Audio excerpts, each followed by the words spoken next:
बिस्मिल्लाहिर्रहमानिर्रहीम, अस्सलामुअलैकुम। आप देख रहे हैं प्रोग्राम बयानिया और मैं हूं उसामा तैयब। नाज़रीन, आज सबसे पहले अफसोसनाक ख़बर जिसकी जितनी भी मज़म्मत की जाए वो कम है। दहशतगर्दी उस पर काफ़ी हद तक अफवाज पाकिस्तान ने काबू पा लिया है। आज फिर एक अफसोसनाक वाक़या सामने आया। कोयटा में बम धमाका, 20 अफराद जाँ बहक जबकि 48 ज़ख्मी हुए। इस पर हम बात करेंगे और उसके साथ ही साथ बिलावल भुट्टो साहब, काफ़ी उनकी बॉडी लैंग्वेज हमें नज़र आ रही है कि बड़ा अग्रेशन शो कर रहे हैं और 18वीं तरमीम के बारे बारहा बात कर रहे हैं कि अगर 18वीं तरमीम को छेड़ा गया तो दमादम मस्त कल अंदर होगा। इस पर हम बात करेंगे। हमजा शहबाज साहब आमदन से ज़ायद असासों के मामले के अंदर जवाब देने में नाकाम रहे हैं। इस पर हम आज के प्रोग्राम में बात करेंगे।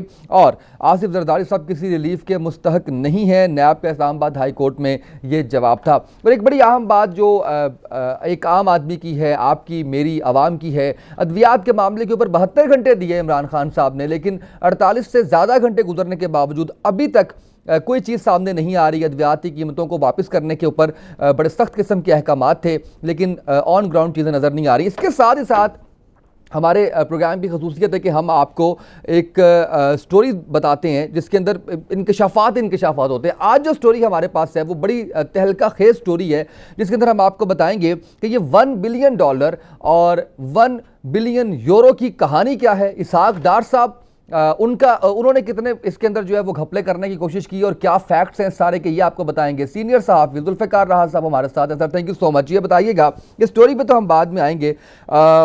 सबसे पहले एक दफ़ा फिर से बड़ा अफसोसनाक वाक़या, कोयटा के अंदर फिर से बम धमाका हुआ और बड़ी कीमतें जाने गई, शहादतें हुई। इस पर जितना अफसोस किया जाए उतना कम है।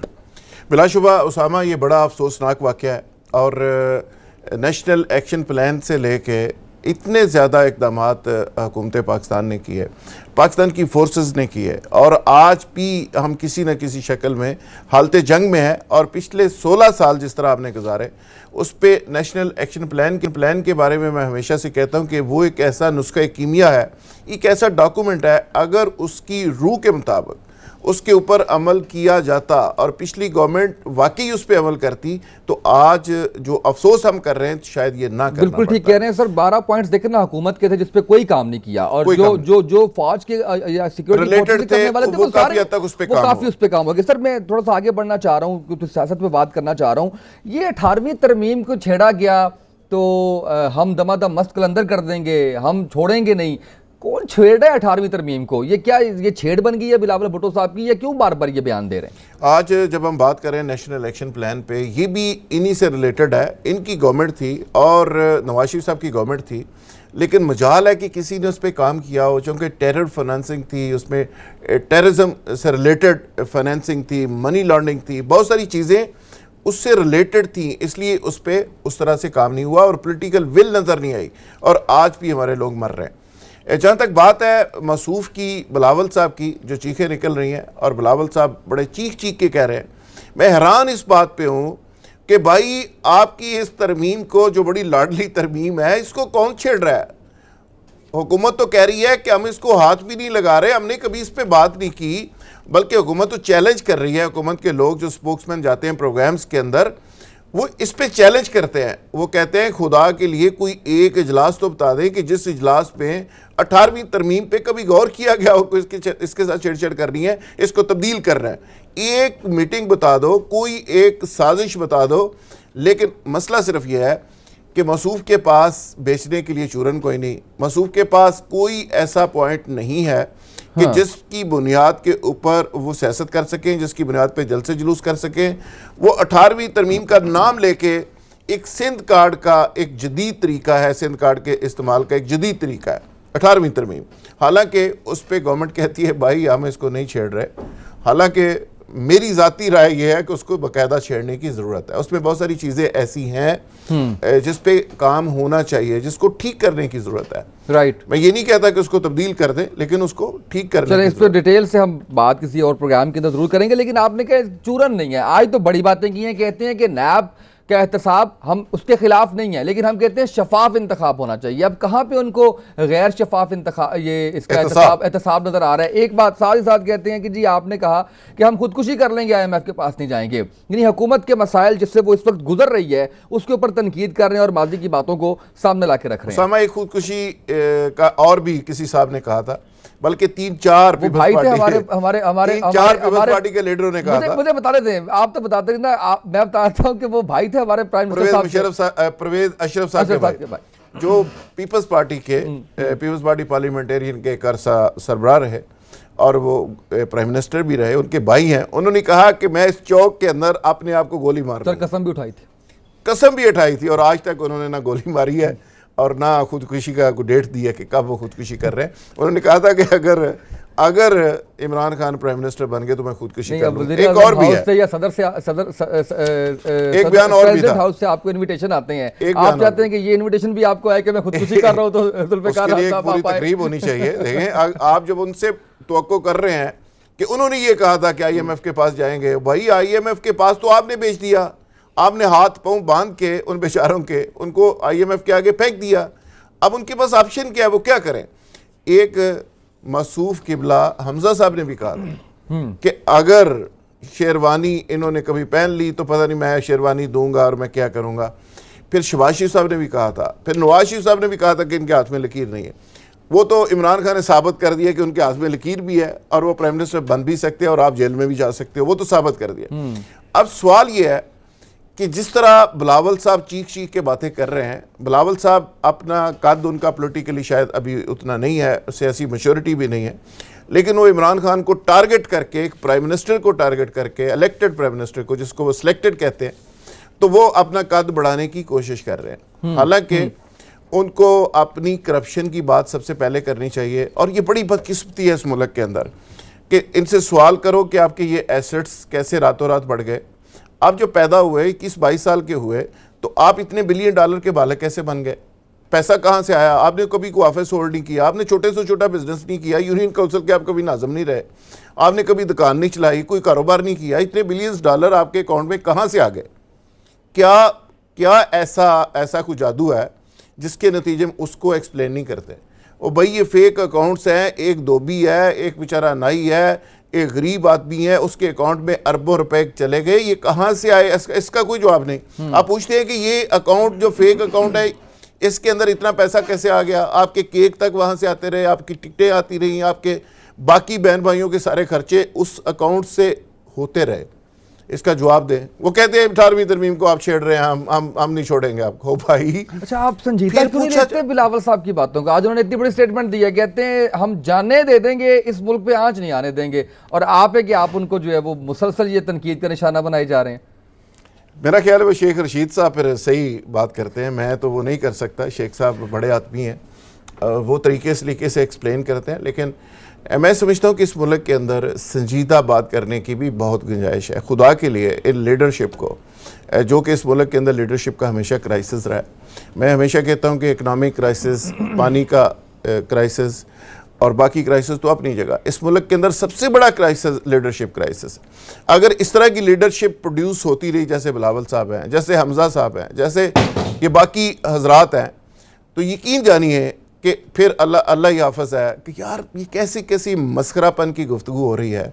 ओ भाई, आप अरबों खरबों रुपए खा गए हैं। सिंध के अंदर जो बजट जाता है, जो पैसा जाता है, ना हेल्थ पे लगता है, ना स्कूलों पे लगता है, ना कूड़ा वहाँ से कराची से उठाया जा रहा है। इसके बावजूद आप कहते हो प्राइम मिनिस्टर साहब आप जवाब दें, आपने इस्तीफ़ा क्यों नहीं दिया? हो भाई, 8 महीने अभी उसको हुए हैं, एक देले की करप्शन आप उस पर साबित नहीं कर सके। या तो कोई एलिगेशन आप लगाए ना कि ये बैड गवर्नेंस का एक बहुत बड़ा आला नमूना आ गया, कितने पैसे वो खा गया, उसने अपने भाई को, भतीजे को, चाचे को, बहन को दे दिए। आपकी तो पूरी हिस्ट्री नजर आ रही है। लेकिन एक चीज़ बड़ी इंपॉर्टेंट है यहाँ पे, ये बताइएगा कि आवाम की नब्ज पे हाथ रख के जो आवाम की आवाज़ है इस वक्त अपोजिशन उसके ऊपर सियासत कर रही है। यानी वो बात करते हैं गुर्बत की, वो बात करते हैं बेरोज़गारी की, वो बात करते हैं लोड शेडिंग की, वो बात करते हैं 1 करोड़ नौकरियों की, आज जो बात की बिलावल साहब ने आज, और वो 50 लाख घरों की बात करते हैं। वो कहते हैं मिनिस्ट्री स्कीम आप किसके लिए लेके आ रहे हैं, किसका काला धन आपने सफ़ेद करना है। तो बातें तो वो कर रहे हैं जो वाकई पाकिस्तान तहरीक इंसाफ ने हुकूमत में आने से पहले वादे किए थे। और ये सब समझते हैं इस वक्त के जो जिन क्राइसिस से हुकूमत गुजर रही है, जो मसाइल पिछली हुकूमतें छोड़ के गई हैं, लेकिन उनकी बातें आवाम की आवाज़ है। उसामा, ये बदकिस्मती पीटीआई के लोगों की है, पीटीआई की टीम की है, उनके स्पोक्समैन की है कि जो ये बात रियलाइज़ ही नहीं करवा पा रहे कि भाई ये जो महंगाई आवाम भुगत रही है, ये जो अजाब से ये कौम गुजर रही है, ये अजाब इनका दिया हुआ नहीं है, ये माजी के लोगों का दिया हुआ है। आज मुशर्रफ साहब आपके पास कितना कर्जा छोड़ के गए थे? 5600 से वो बेचारे छोड़ के गए थे। इसको 75 तक कौन लेके गया? इसको 28,000 अरब तक कौन लेके गया? ओ भाई, इसका हिसाब कौन मांगेगा? और दूसरी बात, मैं तो कहता हूं कि इमरान खान साहब बातें बड़ी करते हैं। इमरान खान साहब को सबसे पहले इस पे कमीशन बनाना चाहिए कि ये जो कर्जा लिया गया, ये कर्जा इस्तेमाल कहाँ पे हुआ और ये किस किस की जेब में गया, और इस कर्जे का एक एक रुपए का ऑडिट होना चाहिए।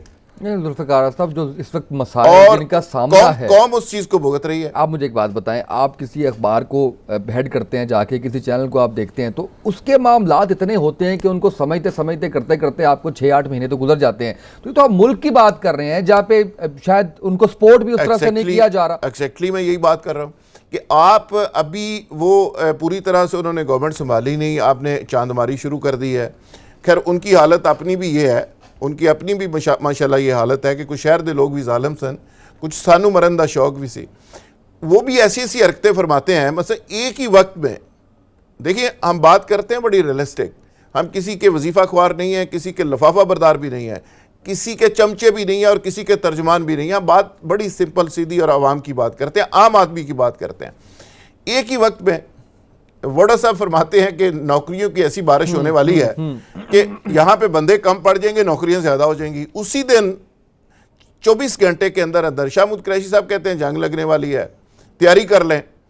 उसी दिन असद उमर साहब कहते हैं, जो वज़ीर ख़जाना है, कि जी हमारी मईशत ICU से निकल के ज़रा बाहर आ गई है। ओ भाई, एक तरफ आप मायूसी का मैसेज, दूसरी तरफ जंग का मैसेज, तीसरी तरफ खुशखबरी का। भाई ये तीन चीजें अगर ठीक है, बात भी ठीक है ना, ICU से निकल के बाहर आ गई है तो वो कुछ नहीं ये तो मैंने थोड़ी उम्मीद की बात कर दी, उन्होंने तो इस पे पूरी शाम गरीबा पड़ी है कि तबाही हो गई, बर्बादी हो गई। उसका नतीजा ये हुआ कि शाम तक स्टॉक एक्सचेंज बैठ गई।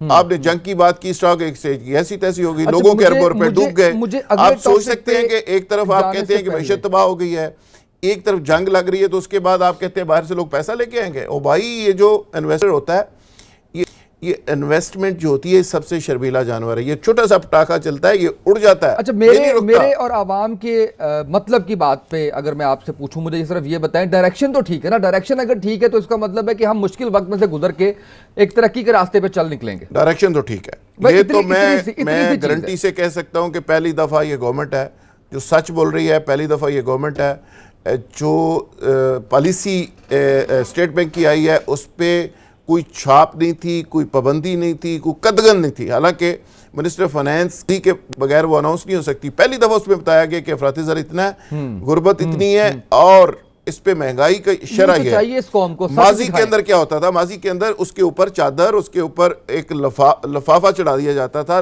और उसके ऊपर कारपेट बड़ा खूबसूरत सा रख दिया जाता था और ये मसनूई फिगर्स दिए जाते थे। और डॉलर को जो सस्टेनेबल कहते हैं ना कि हमने रखा, वो भी मसनूई तरीके से रखा। ठीक सर, मुझे उसमें भी ड्रामा था पूरा। ये गवर्नमेंट सिर्फ ड्रामा नहीं कर रही, इसलिए गवर्नमेंट को गालियां पड़ रही हैं। $1 और $1 बिलियन ने करनी है और बड़े खौफनाक इंकिशाफात आपके सामने लेके आएंगे। ब्रेक पे जा रहे हैं, वापस आएंगे, इस पे बात करेंगे, हमारे साथ रहिएगा।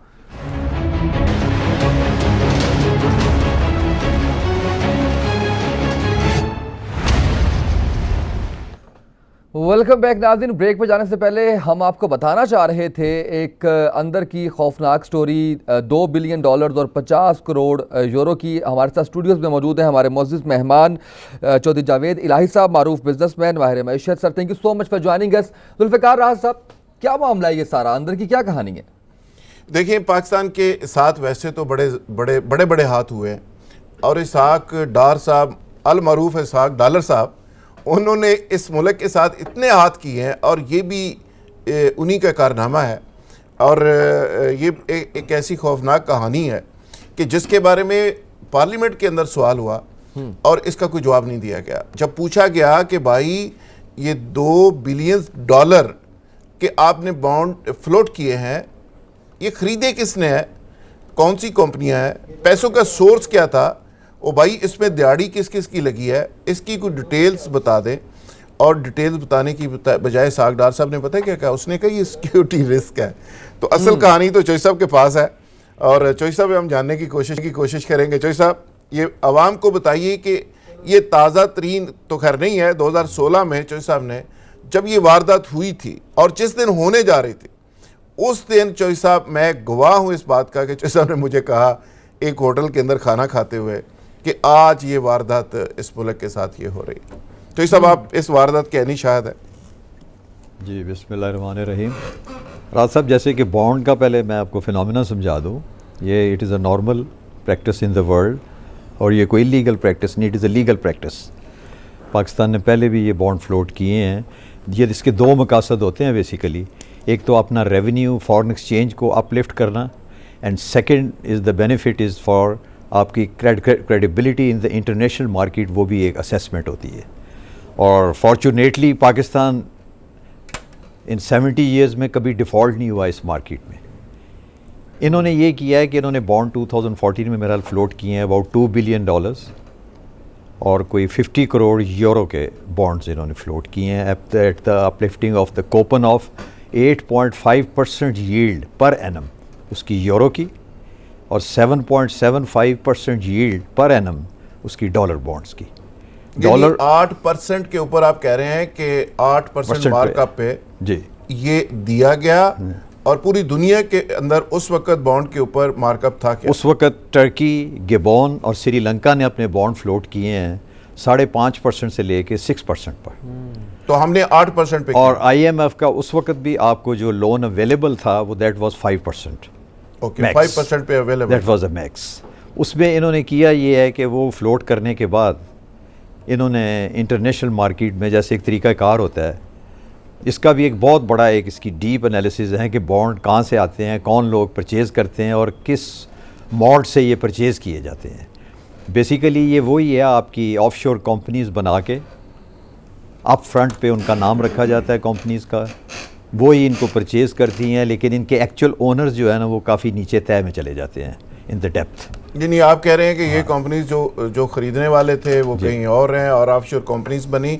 जी, इसका बेनिफिशियरी पाकिस्तान ज़्यादा है या कुछ पर्सनैलिटीज़ हैं? नहीं, पाकिस्तान बेनिफिशियरी इस पॉइंट ऑफ व्यू से तो आप कह सकते हैं कि फॉरेन एक्सचेंज रिजर्व्स में आपके इजाफा हुआ, लेकिन आप ये बताना भूल जाते हैं लोगों को कि ये बेसिकली लोन है।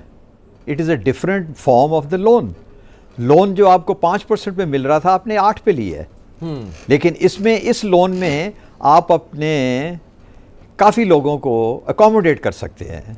इसमें काफ़ी लोग अपना आइडियल मनी जो उस वक्त डॉलर पे इंटरनेशनल इंटरेस्ट रेट वो 0%, जो कि अब ट्रंप के आने पे 1% हुआ है।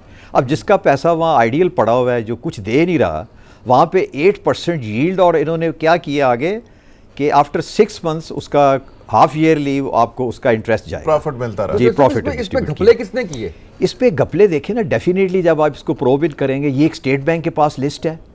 कोई भी मेंबर खड़ा होकर पार्लियामेंट में ये उसको क्लेम कर सकता है कि जी हमें लिस्ट प्रोवाइड की जाए। It is a right of every person who is in the house, right. और उन्होंने किया भी है, लेकिन इन्होंने इग्नोर किया। जैसे अपना राज साहब ने बताया कि उन्होंने आगे से कहा जी सिक्योरिटी रिस्क है। अच्छा, उसमें आप अगर निकाल भी लेंगे ना लिस्ट, उसमें आपको कंपनीज के नाम मिलेंगे। उस कंपनीज के ओनर्स कौन है, वो तो फिर जिनकी ताकत है। राज साहब इंपॉर्टेंट बात बता रहे हैं सर वो जिनकी ताकत आगे वाज़ेह तौर पे बताएं, ये गोलमोल तरीके से नहीं, मैं बता रहा हूँ ना, जो इसके बेनिफिशियरी हैं, ये जो डाका पड़ा है, नाम बताएं। मैं बताने लगा हूँ ना कि आवाम को सच बताएं, जरा पूरी तरह बताएं, खोल के बताएं। ये भी जरूरी है कि लोगों को इसका फिनोमिना भी तो पता लगे ना। बॉन्ड है कि बात चल गया, ये पता नहीं प्राइस बॉन्ड है या पता नहीं क्या है सर, वो क्लियर हुआ। बेसिकली इसमें ये होता है कि ऑफशोर कंपनीज के अंदर झांकना जो है ना, 8.5 लाख ऑफशोर कंपनीज है वर्ल्ड में, एक पकड़ी गई है सिर्फ पनामा। डॉलर की प्राइस थी 100 रुपया जी, 103 के करीब, 103 थी, आज है 145 रुपए जी।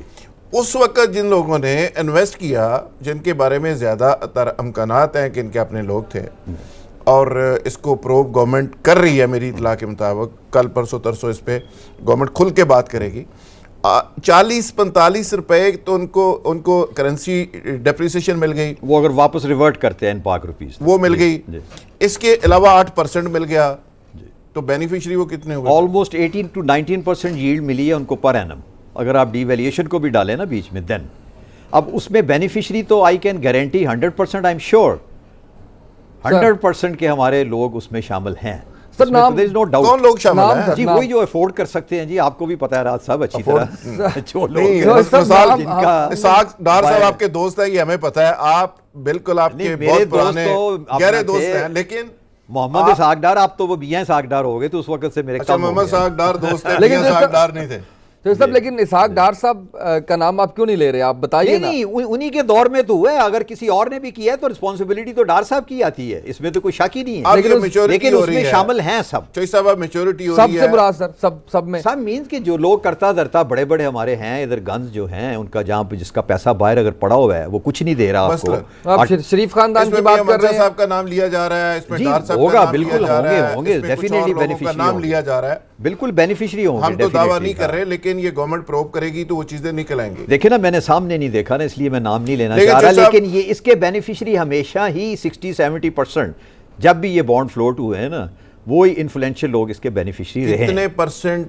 ये मुख्तलिफ नामों पे चला गया और कितने परसेंट आवाम के ये लिए जी तकरीबन float किया? 80 के करीब डिफरेंट नेम्स पे ये ट्रांसफर हुए हैं। 80%। नहीं 80 हद कह सकते हैं आप, 80% कह और रहे हैं, 80 20% people। आम लोगों के लिए फ्लोट किया गया। इतने ज्यादा भी लोग नहीं है, 80 पीपल है, उनको प्रूव किया जा सही, सकता है। Break very easy. ब्रेक की तरफ मुझे जाना है। जो साहब आपका शुक्रिया कि आपने इतनी जो है वो हमें अंदर की चीजें सारी लेकिन जो है वो एक उसमें बताई चीज़ हैं। जी। एक चीज़ इसमें बड़ी इंपॉर्टेंट है, अगर इस सेगमेंट को आप क्लोज करना चाह रहे हैं, इस पे ये है कि मुझे एक फाइनेंशियल एक्सपर्ट से मेरी बात हुई है, वो कहते हैं कि इस पे गवर्नमेंट इसको प्रूव कर सकती है। सबसे बड़ी बुनियादी चीज़ ये है, क्योंकि बात बड़ी इंपॉर्टेंट है, बेहतर ये ब्रेक ले लें। ब्रेक से वापस आते हैं। शॉर्ट ब्रेक, नाज़रीन हमारे साथ रहिएगा।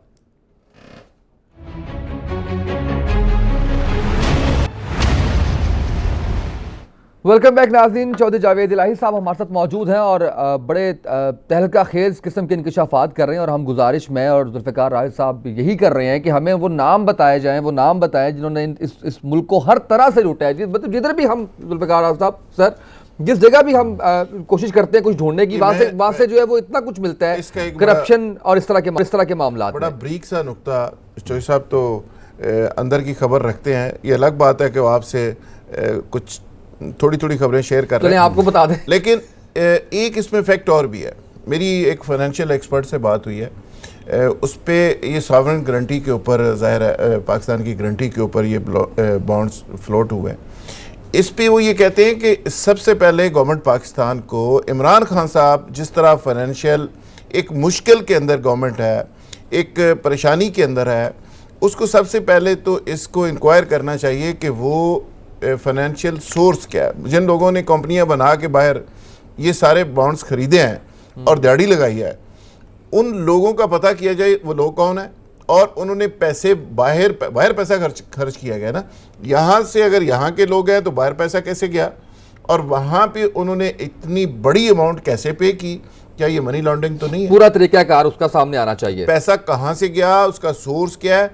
अगर इमरान खान साहब वो चीज़ प्रूव करेंगे और वहाँ पे लॉज इतने सख्त हैं, तो उसके बाद हो सकता है कि ये पनामा की तरह एक नया पंडोरा बॉक्स खुल जाए और ये बड़े बड़े मगरमच्छ जो हैं वो वहाँ पे एक और मुसीबत के अंदर फंस जाएं, जहाँ से शायद छूटना भी उनके लिए इंटरपोल ने मुश्किल तो है। हसन और हुसैन नवाज के हवाले से इनकार कर दिया है कि जी हम जो है वो नहीं कर वो सकते। अलग बात है, लेकिन अब ये आप मनी सख्त लॉन्ड्रिंग का लॉज की केस बात- बन सकता है। सख्त लॉज की बात कर ये रहे हैं, मनी हमने माजी लॉन्ड्रिंग में का भी केस देखा बन है। सकता है। ये ऐसे ही है। मुतहदा के कायद के बारे में भी हमने मैं देखा, बानी अगर के बारे में भी आपसे हमने ये सवाल देखा। करूं कि इमरान खान साहब मांग तांग के बेचारे कभी यूएई से, कभी सऊदी अरब से, इधर उधर से पैसे इकट्ठे कर रहे हैं और ये सूद पे कर रहे हैं, कर्जा पे कर रहे हैं, और वो अगर किसी और की जेब में जा रहा हो, जिन लोगों ने ये कंपनियां बनाई हुई हैं, तो खान साहब को जब पता चले तो उनकी हालत क्या होगी? जैसे उन्होंने कहा जी शहबाज शरीफ का मशवरा मुझे गलत दिया खान गया साहब था, तक तो पहुंचाया इस है, पे भी अब पिट आप- पड़ेंगे। वो कहेंगे ये क्या हो रहा है, Right. मैं किसको पे कर रहा हूँ? ठीक है सर, कुछ उसमें- कंपनीज जी, के नाम बता दें या उनके जो बेनिफिशियरी हैं उनके नाम। कंपनीज का देखें, 8.5 लाख कंपनीज हैं दुनिया में ऑफशोर तकरीबन,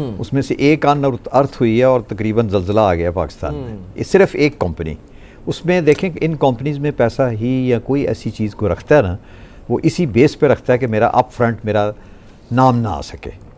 this is only hide out in the world. सिर्फ ये पाकिस्तान का इशू नहीं है, basically is a international issue, लेकिन वो हम पे प्रेशर ज़्यादा डाला जाता है, ये शो किया जाता है कि शायद हम ही इसमें डिफ़ॉल्टर है। लेकिन इसमें डिफ़ॉल्ट में जो है ना, इस केस में ऑफशोर और ये सेफ हेवन्स ये खुद प्रोवाइड किए हुए हैं वेस्ट ने। साहब जो मुशाहिद हुसैन ने जब सवाल किया था डार साहब से जी। कि ये कौन सी कंपनी जी आगे से वही जवाब आया था, सिक्योरिटी रिस्क है। उन्होंने कहा ये सिक्योरिटी रिस्क है। नाम नहीं आएगा। मेरा चॉइस साहब नाम नहीं आपसे भी और जुल्फिकार साहब आपसे नाम नहीं भी है, जो सब कहते हैं नाम नहीं आएगा, उन्होंने कहा ये सिक्योरिटी रिस्क है, हम बता नहीं सकते। आएगा भी तो कंपनीज के नाम आएंगे। नहीं, लेकिन मुझे ये बताएं मुशाहिद हुसैन साहब ने इस पे डिबेट क्यों नहीं की, इसको खंगाला क्यों नहीं है उस चुप टाइम कर के गए ऊपर? ना। उन्होंने क्यों तो चुप कर गए फिर सर? डाल साहब देखिए, कैफेटेरिया में ले गए उन्हें, कैफेटेरिया में ले जाके उन्होंने तो फिर कर दिया है, लेकिन खुर्शीद शाह साहब ने तो बिल्कुल ही इसको रेज ही नहीं किया। चलिए हम पीपल्स पार्टी की बात कर लेते हैं कि ठीक है पीपल्स पार्टी और मुक्का यहाँ वो सारी बात कर लेते हैं। खुर्शीद शाह साहब ऑपोजिशन लीडर तो वो थे। किसी ने सवाल ही नहीं किया, किसी ने पूछा ही नहीं कि ये कंपनीज बनी कैसे है, इसके बेनिफिशियरीज अब कौन आप है, जो कह रहे थे इन ना कंपनीज के पीछे कौन है, कि किसी ने सवाल ही नहीं किया। वो पाकिस्तान member इसको प्रूव parliament करे, है, इस पे मैं उसका- बता देता हूँ कि पाकिस्तान इस पे प्रूव अब नहीं कर सकता। ये एक बड़ा डिफ़ॉल्ट में चली जाएगी चीज़। वो इसलिए कि जब आप पैसे ले लें, जब किसी को वापस करने लगे तो फिर उससे पूछें सोर्स, वो पाकिस्तान की क्रेडिबिलिटी हर्ट होगी टेक्निकली। लेकिन इस केस को आगे चलाना चाहिए लेकिन स्टेट बैंक के अंदर तो लिस्ट मुल्क के मौजूद है ना। इंटरेस्ट में अंदर चलाना चाहिए अपने तौर पे, लेकिन पाकिस्तान को डिफ़ॉल्ट नहीं होना चाहिए। ये पाकिस्तान का क्रेडिट है फॉर 70 ईयर्स कि पाकिस्तान, और आपका वेस्ट कभी साथ नहीं देगा। अगर आप कोशिश करेंगे भी ना तो वो उल्टा चला जाएगा कि पाकिस्तान वैसे डिफ़ॉल्ट हो गया है, उस तो वजह सर- से पेमेंट करना नहीं चाह तो रहा। सब इसके तो कुछ ब्रोकर भी होंगे, कुछ बैंक भी होंगे, कुछ लोगों ने इसको सर, बेचा इसकी होगा, बड़ी कम कुछ ने तादाद खरीदा होती है होगा, अपना, ये कोई उनको दो- कमीशन मिली होगी जी। पूरा इसका एक ये रिकॉर्ड है। 2-3 महीने पहले फ्लोट किया जाता है, पर जो पोटेंशियल इसके बायर्स होते हैं उनको टच किया जाता है, लेकिन अल्टीमेटली 60-70% ये अपने ही बायर पॉइंटेड होते हैं। अब मेच्योरिटी already। डेट इसकी 21 अप्रैल है। जी, बस वो देना पड़ेगा 1 आपको। करोड़ 1 डॉलर तो बिलियन आपको देना ही देना है। 1 बिलियन सर। अच्छा सॉरी 1 1 बिलियन डॉलर। हाँ जी, आपको डॉलर पे शुरू में जो बात Yes, की थी और और सही, उसका सर, ब्रेक पे इंटरेस्ट जाना है। वो दे चुके हैं आप। इंटरेस्ट लोगों की जेब में जा चुका जा चुका है 40 करोड़ के। सुभान अल्लाह। मुझे ब्रेक पे जाना है। जावेद इलाही साहब आपका बहुत शुक्रिया, आपने प्रोग्राम में शिरकत की और बड़े अच्छे से पूरा ये सारा मामला इसको हमने एक्सप्लोर किया आज, और उम्मीद है कि इसके ऊपर जो भी कुछ हम कर सकते हैं वो करेंगे। एक शॉर्ट ब्रेक, वापस आएंगे तो दवाइयों की कीमतों और उसके साथ साथ हमजा शहबाज साहब की बॉडी लैंग्वेज बड़ी अग्रेसिव है, क्या मैसेज देना चाह रहे हैं इस पर बात करेंगे। एक शॉर्ट ब्रेक, हमारे साथ रहिए।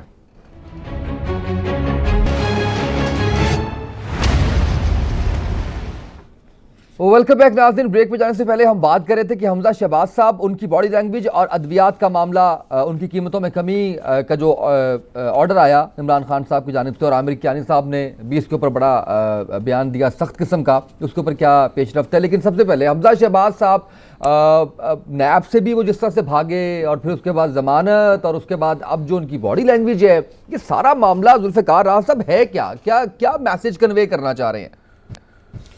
ये सारा मामला, इसके 2 डिमेंशन हो सकते हैं। नंबर 1 ये हो सकती है कि प्रॉब्लम इतनी बड़ी है, परेशानी इतनी बड़ी है, नैब हाथ धो के पीछे पड़ गई है, केस पे केस बनते जा रहे हैं, सारी ज़िंदगी तरले मिनते करके रो दो के जो पैसा बनाया था वो जाता हुआ नजर आ रहा है। एक तो ये फ्रस्ट्रेशन हो मैं सकती पहली बार आपसे इख्तलाफ करूं, रोध हो गया नहीं, उन्होंने तो बड़ा अपने वो धड़ल्ले से बनाया था, बड़े जागीर समझ धड़ल्ले के उन्होंने जो है धड़ल्ले से। वो उन्होंने किया। तो वो पैसा वापस जाता हुआ नजर आ रहा है, वो नैब के खाते में जाता हुआ नजर आ रहा है। जरदारी साहब के पास भी यही हालत है, इनके यहाँ भी यही हालत है। एक तो ये फ्रस्ट्रेशन हो सकती है। दूसरा, जो अभी मेरे एक दोस्त बता रहे थे प्रोग्राम से पहले, वो एक एंगल हो सकता है जो कि मैं मानने को तैयार नहीं। वो ये हो सकता है कि उनका ख्याल था कि शायद इनको कोई ग्रीन सिग्नल ऐसा मिल गया कि ये पहले से, जैसे पहले इनकी गुफ्तगू हुआ करती थी, 2 उंगलियां मिलाते थे और किसी से हाथ मिलाते ही नहीं थे, बल्कि गले मिलना तो बहुत दूर की बात है। तकब्बर, गुरूर, ये उस तरह की सूरत हाल आ गई, तो वो नहीं है, पहले वाली सूरत हाल है जो मेरी इन्फॉर्मेशन। यानी उनको समझ नहीं आ रही, मामला टैकल नहीं हो रहे, परेशानी के अंदर वो जो आ रहा है बोली जा रहे हैं। मेरा ख्याल है कि उन्होंने एक बड़ी प्राइस पे की है। इन्होंने ताया साहब से और इनके वालिद साहब ने बड़े भाई के साथ थोड़ी डिस्टेंस भी रखी, जहाँ मैसेज देना था वो मैसेज भी दिया और उनको कहा जो हुजूर आप कहेंगे हम हाजिर हैं।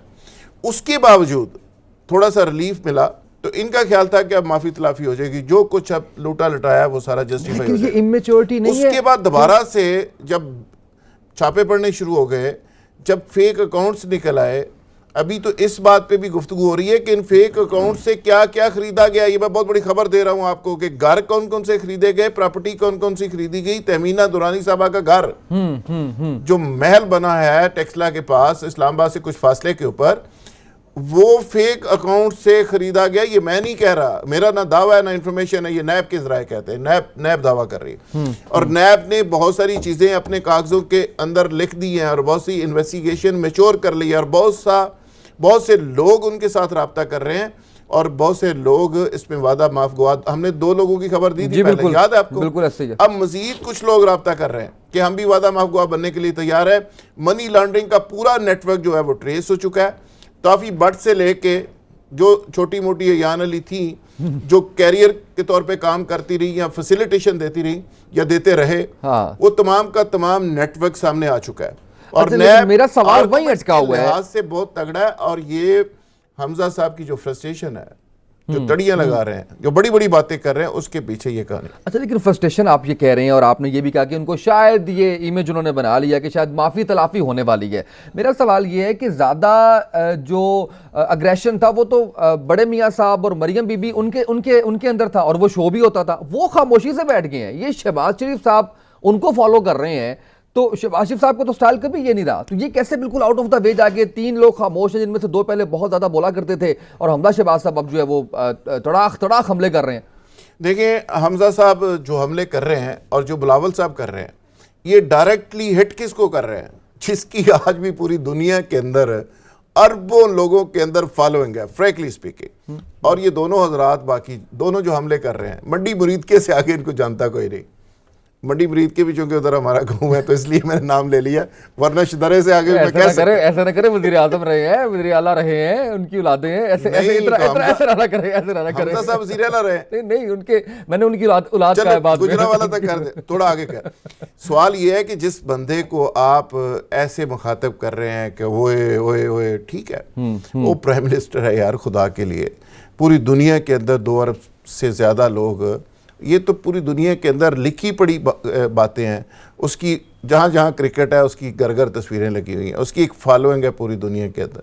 पूरी दुनिया के अंदर खूबसूरत तरीन, अमीर तरीन ख़वातीन बेहोश होती रही हैं उसके पीछे भाग भाग के, और वो कभी किसी को हाथ नहीं मिलाया करता था। ये उसका एक क्रिस्मा है और उसकी जो शादियाँ, उसके बाकी जिंदगी कहीं और निकल रहे हैं। अच्छा, वो मुझे सारा करिश्मा एक उस शख्स का है, तो उस पे आप किस तरह से कर रहे हैं, किस तरह मुखातब हैं, किस तरह की बातें कर रहे हैं? अच्छा, एक तरफ आप सियासत के अंदर बड़े बड़े दर्स दे रहे हैं और कहते हैं कि सियासत को बड़ा पाकबाज और बड़ा मोरालिटी नाम की तो खैर चीज है। अच्छा, मुझे अगले टॉपिक पे जाना है। बात कैसे करें? वक्त को सामने रखते हुए मुझे अगले टॉपिक पे जाना है। अद्वियात के लिए 72 घंटे दिए इमरान खान साहब ने, बड़ी खुशी हुई, बहुत अच्छा लगा कि चलें आवाम की बात की गई है, लेकिन 48 से 56 घंटे गुजरने के बावजूद अभी तक कोई हमें इसके बैकएंड पे चीज नजर नहीं आ रही। आप समझते हैं कि 72 घंटे में कंट्रोल कर लेंगे? बहुत बड़ा स्कैम है, ये एक बहुत बड़ी अजीबोगरीब कहानी है कि ये दवाइयों में जो इजाफा हुआ था, ये अदालत की आड़ के अंदर इस माफिया ने इस पे इजाफा किया। हुआ क्या? आमिर खान साहब ने कहा ना कि मिस इंटरप्रेट किया उनको। हुआ ये था कि अदालत ने एक फैसला दिया,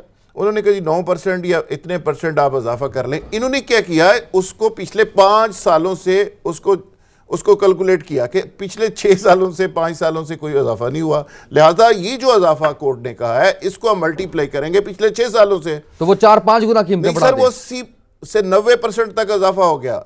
और ये कभी जिंदगी में नहीं हुआ पूरी दुनिया में कि अदालत ये फैसला करे कि ये फलां ट्रेड है और आप इतना इजाफा कर लो और अवाम का बेड़ा गर्क कर दो। ये जिंदगी बचाने वाली जो चीज़ है, जिंदगी बचाने वाली दवाइयाँ जो हैं, वो पहले तो मिलती चाली हैं। सही बात। और खुदा के लिए यार, वो भी अवाम की पहुंच से आपने दूर कर दी है, यानी अवाम वो दवाइयाँ भी बेचारी नहीं ले सकती। और ये इतना बड़ा स्कैम है और इसमें ड्रैप से कंट्रोल हो जाएगा, ये ड्रैप से लेकर वज़ीर सेहत तक उनको कुछ ना कुछ करना पड़ेगा।